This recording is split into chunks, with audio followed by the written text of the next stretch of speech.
입술의 말과 나의 마음의 묵상이 주께 연락되기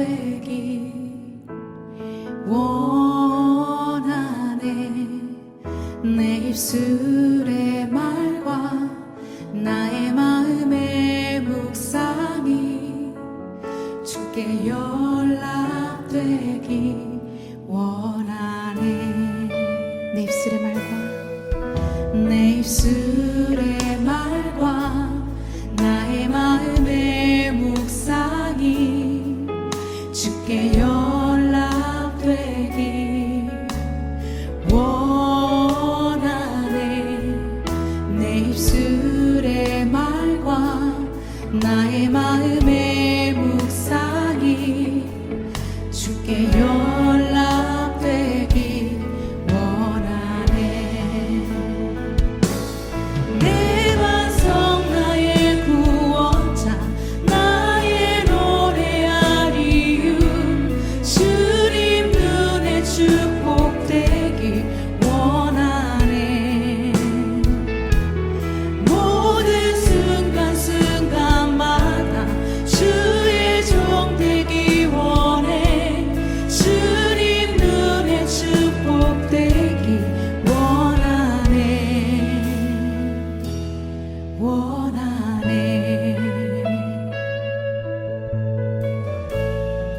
내 입술의 말과 내 입술의 말과 나의 마음의 묵상이 주께 연락되기 원하네. 내 입술의 말과 나의 마음의 묵상이 주께 연락되기. 목소리 높이 고백하겠습니다. 내 입술의 말과 내 입술의 말과 나의 마음의 묵상이 주께 연락되기 원하네. 내 입술의 말과 나의 마음의 묵상이 주께 연락되기 원하네. 내 반성 나의 구원자 나의 노래하리유. 주님 눈에 축복되기 원하네. 모든 순간순간마다 주의 종 되기 원해.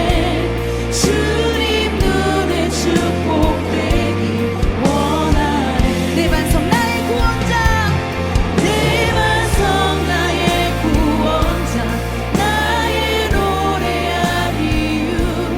주님 눈에 축복되기 원하네.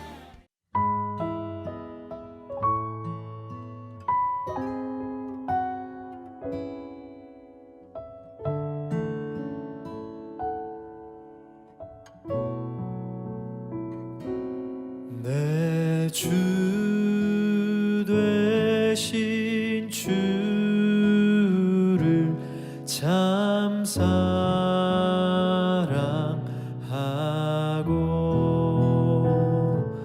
곧 그에게 죄를 다고 합니다. 그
영광의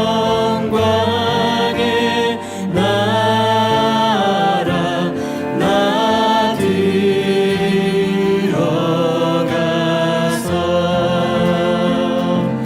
그 풍성한 은혜 늘 감사하리. 그 면류관 쓰고 나 찬송할 말 이전보다 더욱 사랑합니다.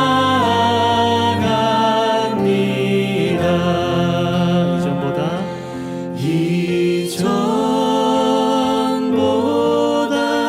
더욱 사랑합니다.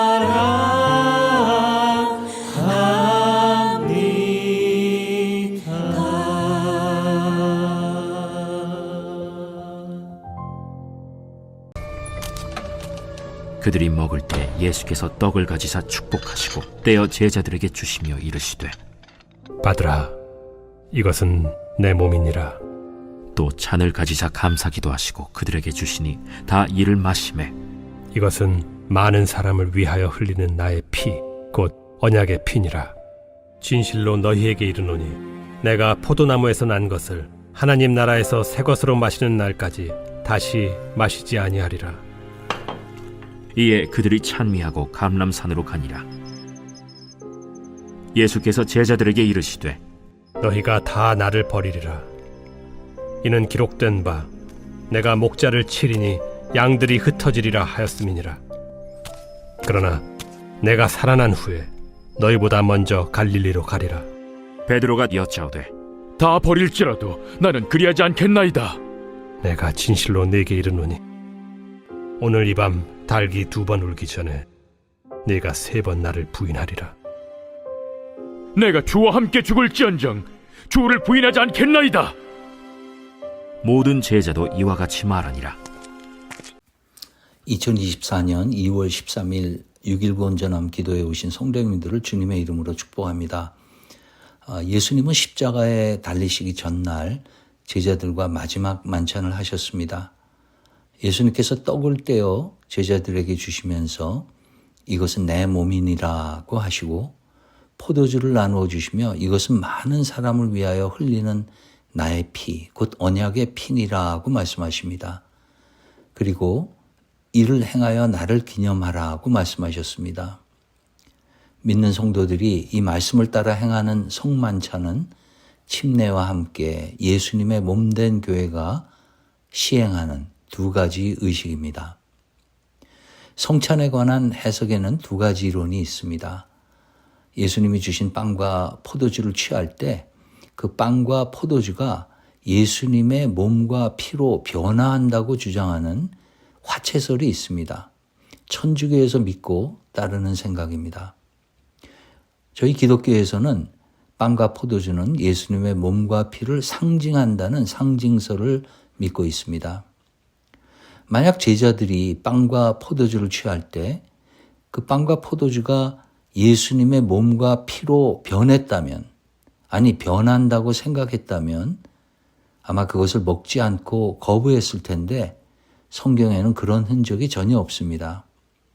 왜냐하면 레위기 7장 26절에는 무슨 피든지 먹지 말라는 분명한 율법의 명령이 있기 때문입니다. 이런 율법의 명령을 잘 알고 있었던 제자들이 잔을 받아서 거리낌 없이 마신 것은 이것이 피를 상징할 뿐 피로 변한 것은 아니라는 것을 증거하고 있습니다. 그러므로 우리가 성찬식 때 먹는 빵과 포도주는 예수님의 몸과 피를 먹고 마신다기보다는 예수님의 몸과 피를 상징하는 그런 의식인 것입니다. 성찬식 때 우리가 취하는 빵과 포도즙이 예수님의 진짜 몸과 피가 아니고 그저 예수님의 몸과 피를 상징한다는 사실이 우리가 취하는 성찬을 덜 중요하게 만드는 것은 아닙니다. 만약 빵과 포도즙이 상징적이기 때문에 그것을 가볍게 대하는 사람이 있다면 그 사람은 예수님의 고난과 죽음이 의미하는 것을 깨닫지 못했을 뿐 아니라 예수님의 피를 통해 죄사함을 받지 못한 그런 사람일 것입니다. 지난주 마태 공동체 수련회에서 어떤 형제가 이런 질문을 하였습니다. 홍콩에 있는 어떤 목사님이 유튜브에서 자신이 예수님을 믿게 된 이유는 하나님의 사랑이 얼마나 큰가를 깨달았기 때문이라고 하면서 죄와 회개에 대한 언급이 없었다는 것입니다. 그 형제의 질문은 죄에 대한 회개 없이 하나님의 사랑만 느껴서 구원을 받을 수 있느냐는 것이었습니다. 여러분 어떻게 생각하시나요? 제 생각에는 자신의 죄의 심각성을 인식하고 또 그 죄로 인하여서 치러야 하는 그 심판의 엄중함을 깨닫지 않고서는 하나님의 사랑의 진정한 크기와 깊이를 느낄 수 없지 않나 그렇게 생각합니다. 우리가 죄와 죄의 결과의 심각성에 대해 느끼는 만큼 그만큼 하나님의 사랑을 느낄 수 있는 것입니다. 우리는 모두 이전에 알고 했던 모르고 했던 죄의 종노릇하며 살던 존재였습니다.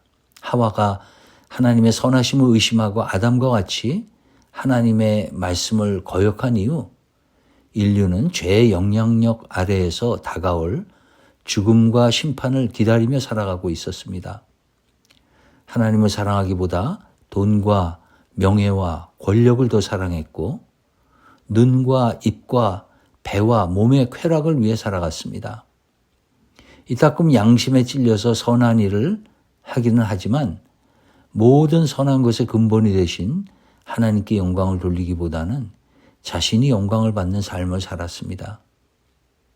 이렇게 소망이 없는 삶을 살아가고 있던 우리에게 하나님의 아들이신 예수님께서 오셔서 십자가의 고난을 받으심으로 우리를 얽매이고 있던 모든 죄의 멍에에서 해방시키시며 죄와 싸워 이길 능력을 주시고 죄로 인한 영원한 사망의 길에서 저희를 영원한 생명의 길로 인도하신 것입니다. 할렐루야. 이렇게 예수님의 희생으로 인해 누리게 된 영적 자유와 해방에 대한 우리의 당연한 반응은 감동이며 감사인 것입니다. 성찬을 대할 때마다 십자가의 은혜로 구원받았다는 사실이 우리들의 마음속에 기억되어지고 새로워지길 주님의 이름으로 축원합니다. 오늘 말씀에서 또 한 가지 묵상하기를 원하는 것은 하나님 나라에 관한 것입니다.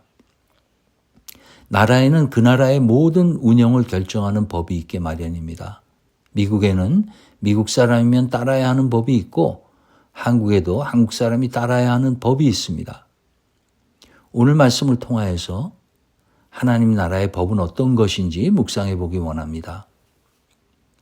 25절에서 예수님은 내가 포도나무에서 난 것을 하나님 나라에서 새 것으로 마시는 날까지 다시 마시지 아니하리라고 말씀하셨습니다. 이 말씀은 하나님 나라가 언제 시작될지를 암시하는 말씀입니다. 여기서 포도나무에서 난 것은 바로 포도주를 뜻합니다. 이 약속에 따라 예수님이 포도주를 다시 마시는 때가 하나님 나라가 시작된 시점인 것입니다. 마가복음에는 오늘 말씀 이후에 예수님이 포도주를 마주하는 때가 2번 나옵니다. 15장 23절에서 십자가에 못 박히시기 전에 몰약을 탄 포도주를 주었으나 예수께서 받지 아니하시니라고 기록되어 있습니다. 여기서 몰약은 발삼나무에서 나오는 나무진인데 향료의 일종입니다. 액체 몰약은 귀한 것으로 동방 박사들이 아기 예수님께 드린 예물 중 하나였죠. 그런데 이 몰약이 십자가에 달리실 예수님에게 주어진 이유는 몰약에 마취제의 기능이 있기 때문입니다.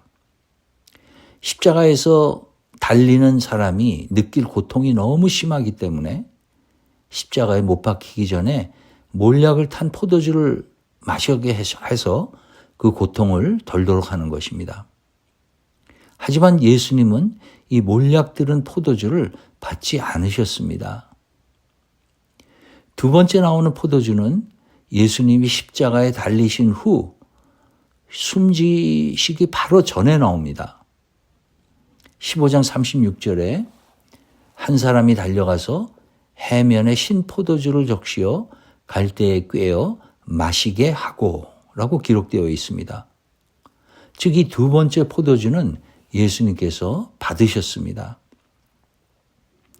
침례 요한은 마가복음 1장 15절에서 하나님의 나라가 가까이 왔으니라고 하였습니다.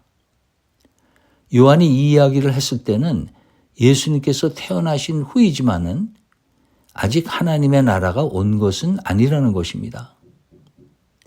그리고 오늘 말씀에서 예수님께서 포도주를 다시 마시는 날은 하나님 나라가 임한 후라고 하셨는데 십자가에 달리시기 바로 전에 고통을 덜어줄 수 있는 포도주는 거부하시고 십자가에 달리신 후에 신포도주는 마셨던 것입니다. 즉 하나님 나라는 예수님이 십자가에 달리심으로 시작된 것입니다. 이 하나님의 나라가 시작된 시점은 왜 중요할까요? 왜냐하면 하나님 나라의 법이 십자가를 통하여 우리에게 정의되어졌기 때문입니다. 하나님 나라가 십자가를 통하여 시작되었고 십자가의 법이 하나님 나라의 법이라는 것이 우리에게 주는 몇 가지 의미가 있습니다. 첫째는 하나님 나라를 지배하는 법은 사랑의 법입니다. 사람이 어떤 목적을 가지고 자신의 목숨을 버리는 경우는 있지만은 하나밖에 없는 아들을 자신의 목적을 위하여 죽이는 경우는 들어본 적이 없습니다. 그것도 자신을 배신하고 떠나간 사람들 위해서는 절대 그럴 일이 없습니다. 십자가는 하나님께서 창조하신 창조물이 자신과의 약속을 불순종함으로 깨어진 관계를 다시 복원하기를 원하며 그래서 하나님의 외아들을 이 땅에 보내어 십자가에서 죽게 하고 그 피로 인하여 우리를 구원하기 원하시는 하나님의 놀라운 사랑 이야기인 것입니다. 하나님 나라는 이런 하나님의 사랑이 무조건적이고 헌신적인 사랑이 그 나라의 모든 가치를 결정하는 그런 나라인 것입니다. 두 번째로 하나님 나라를 지배하는 법은 은혜의 법입니다. 십자가를 통한 하나님의 사랑은 우리가 그런 사랑을 받을 자격이 있어서 보여진 희생이 아닙니다. 사도 바울은 로마서 5장에서 우리가 아직 연약할 때, 우리가 아직 죄인 되었을 때, 우리가 원수 되었을 때 하나님의 아들이 죽으심으로 인하여 우리가 하나님과 화목하는 관계에 들어갈 수 있다고 역설합니다. 예수님을 통해 보여진 십자가 사랑은 우리가 그런 사랑을 받을 자격이 전혀 없을 때 우리에게 값없이 주어진 것입니다. 이것이 은혜이고 하나님 나라는 이런 은혜의 법이 하나님 나라 백성의 삶 모두의 근본이 되는 가치인 것입니다. 로마서 5장 21절에서 이는 죄가 사망 안에서 왕노릇한 것 같이 은혜도 또한 의로 말미암아 왕노릇하여 우리 주 예수 그리스도로 말미암아 영생에 이르게 하려 함이라고 기록되어 있습니다. 저희들의 삶이 은혜가 왕노릇하는 그런 삶이 되길 주님의 이름으로 축원합니다. 세 번째로 하나님 나라를 지배하는 법은 약함의 법입니다. 오랫동안 메시아를 기다려왔던 유대인들은 자신들을 로마의 압제로부터 구해줄 강력한 메시아를 기다렸습니다. 예수님을 따르던 제자들도 예수님이 보여주시는 놀라운 능력과 기적을 보고 예수님을 따랐던 것입니다. 예수님이 힘없이 잡히고 또 힘없이 십자가에 매달리자 모두 도망가 버린 사실을 통해서 제자들이 예수님을 어떤 분으로 생각하고 또 어떤 기대를 가지고 따랐는지 알 수 있습니다. 세상은 강해져야 한다고 우리를 내몹니다. 마음을 강하게 먹어야 하고 경쟁에서 이겨야 하고 절대 손해보는 일을 하지 말라고 하고 성공을 위하여는 시간을 아껴야 한다고 합니다. 예수님이 십자가에 못 박히시기 전에 주어진 이 몰약을 탄 포도주도 고통을 이겨야 하니 강해져야 한다는 세상의 손짓인 것입니다. 하지만 예수님은 그 포도주를 마다하시고 약함에 스스로 자신을 맡기셨습니다.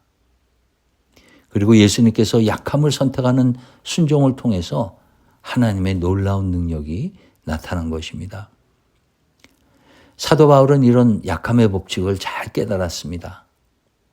바울은 태어날 때부터 로마 시민권을 가진 특권층이었고 학문적으로도 매우 뛰어난 사람이었습니다. 게다가 그는 화려한 스펙에 더하여서 극적인 회심의 스토리까지 갖고 있었습니다. 뿐만 아니라 누구도 갖지 못한 영적인 체험까지 그는 경험하였던 것입니다.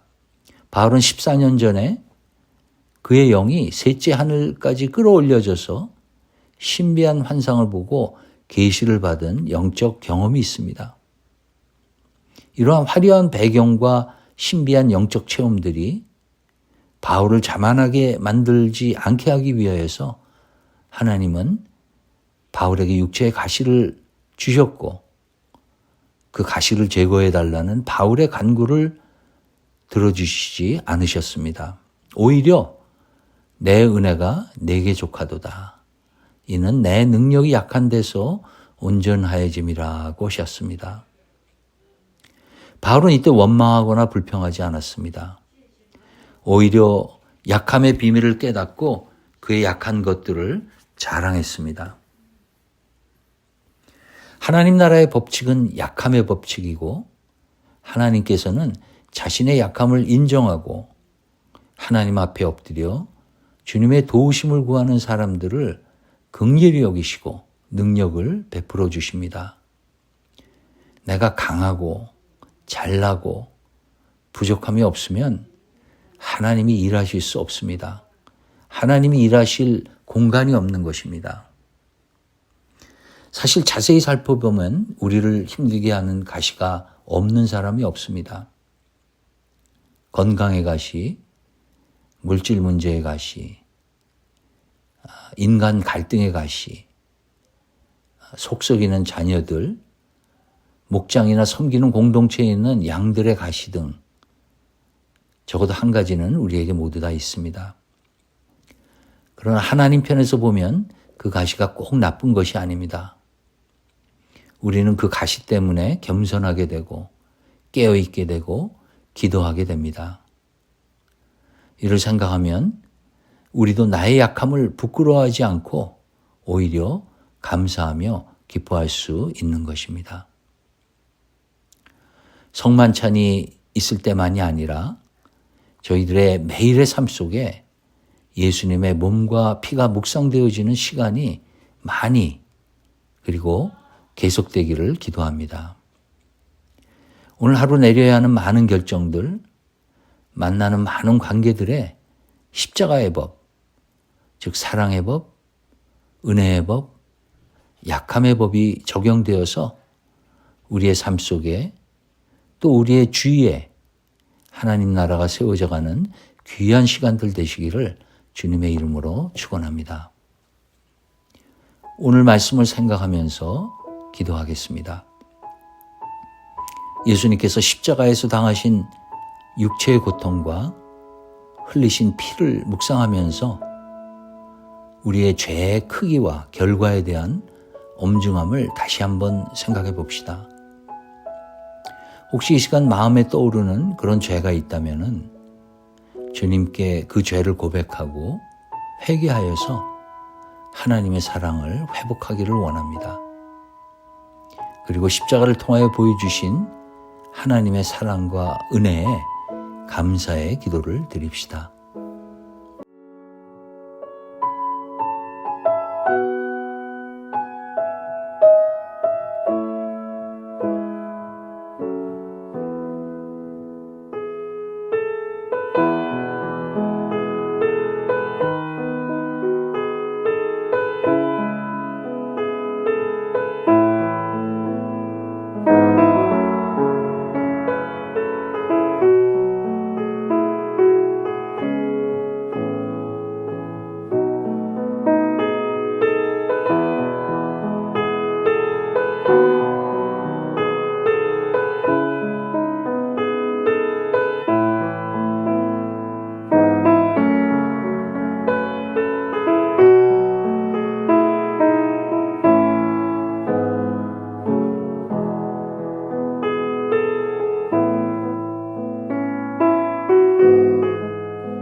세계 선교와 평화를 위해 기도하겠습니다. 이스라엘과 하마스 간의 전쟁, 우크라이나와 러시아의 전쟁이 조속히 끝나도록 기도하겠습니다. 한반도에도 총선이 가까우면서 북한의 도발이 있을 것으로 예상됩니다. 대만과 중국의 관계, 미국과 예멘, 미국과 이란과의 관계도 언제 불이 붙을지 모르는 상황입니다. 이러한 나라들의 지도자들이 하나님을 두려워하고 평화를 추구하는 결정들을 내릴 수 있도록 기도하겠습니다. 이런 어지러운 상황을 주관하시는 하나님의 뜻이 이루어지도록 기도하겠습니다. 그리고 그런 상황 속에서 복음의 역사가 계속 진행될 수 있도록 도처에서 수고하시는 선교사님들과 그 가정들 그리고 사역들을 위하여서 기도하겠습니다.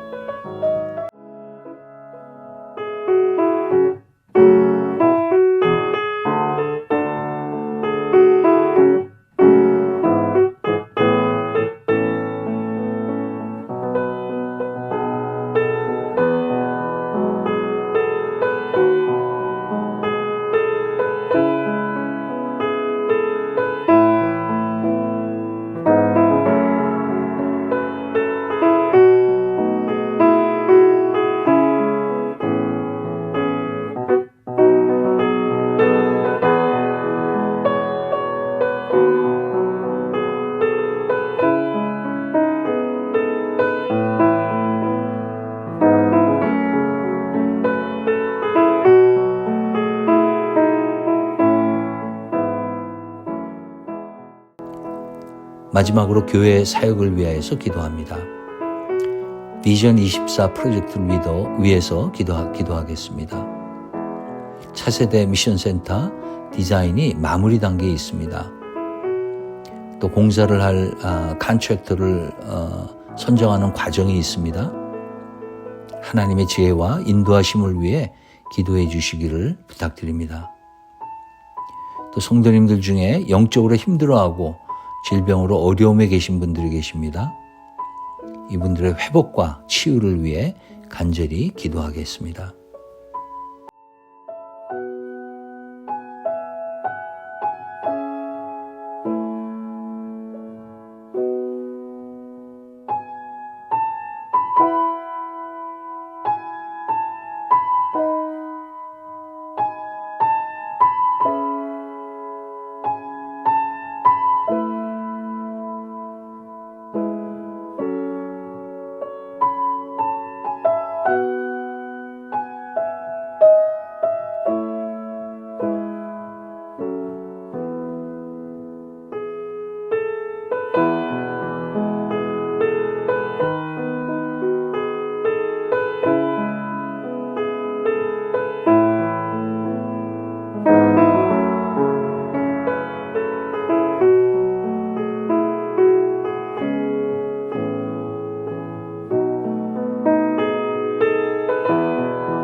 주기도문 하신 후에 각자 기도하는 시간을 갖겠습니다.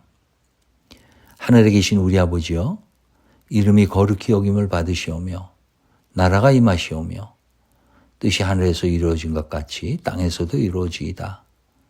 오늘 우리에게 일용할 양식을 주시옵고 우리가 우리에게 죄 지은 자를 사하여 준 것 같이 우리의 죄를 사하여 주시옵고 우리를 시험에 들게 하지 마시옵고 다만 악에서 구하시옵소서. 나라와 권세와 영광이 아버지께 영원히 있사옵나이다. 아멘.